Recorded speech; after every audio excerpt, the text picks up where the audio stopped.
Hey everybody, it's Emily, the Crazy Worm Lady. I'm here today checking in on our European night crawlers. And last week I added a ton of bedding to this because it was so compacted down, and I want to make sure that my European night crawlers keep reproducing and growing big for me. So I thought we would take a peek and see how it was coming along.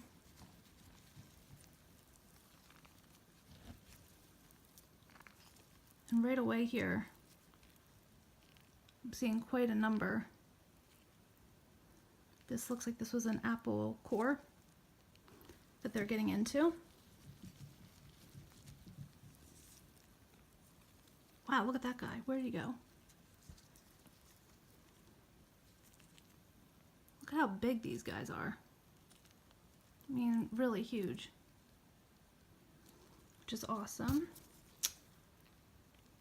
Here's our corn cob, and it seems to be staying more moist now that I've put these rags over the top. I'm leaving the lid on,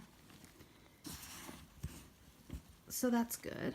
No smell on this bin. We did have a little bit of that odor 2 weeks ago. I think it had gotten a little bit too wet down in the bottom, but I'm not smelling anything right now. It just smells nice and earthy. Here's avocado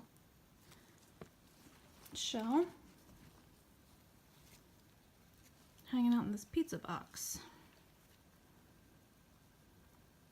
See those little babies there? Looks pretty good.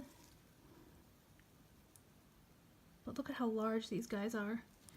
They're definitely looking better and better each week, so apparently they're tolerating my learning process here.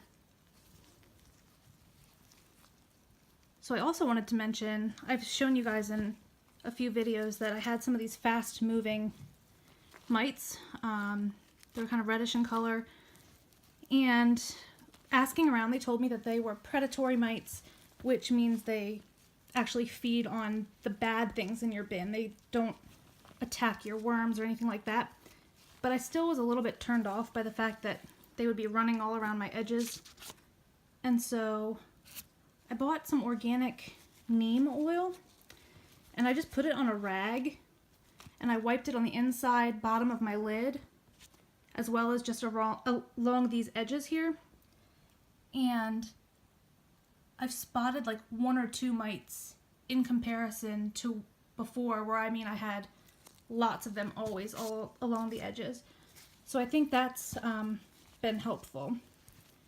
Some people also feed neem cake to their worms because I think the mites don't like them, and so they kind of stay out. But I haven't gotten to that point yet. But I'm certainly really pleased. I wasn't sure what to expect this week since I had added so much to their bin last week. Now they're upset with me. But we had a ton of snow the last 2 days. About, gosh, probably 1.5 feet or so. So with the barometric pressure, I also didn't know if I was going to have some of this stuff going on, which is only happening because I just flipped them all around. But they stayed in the bin, nobody climbing the edges. So I think we've reached a point where they're pretty happy with the living space in here. So we're just going to continue on with what we're doing. I don't think I'm going to feed this very moment. I might throw some coffee grounds or something in here, but I'm not going to feed anything substantial today. I'm still going to let them kind of settle in with the new food I have for them. But I'd love it if you would like this video and subscribe if you want some more content from me. If you hit the subscribe button, there's a little bell next to it. If you click that bell, it will give you alerts whenever I post a new video. So I'll be back with you guys next week for an update, and I will talk to you guys soon.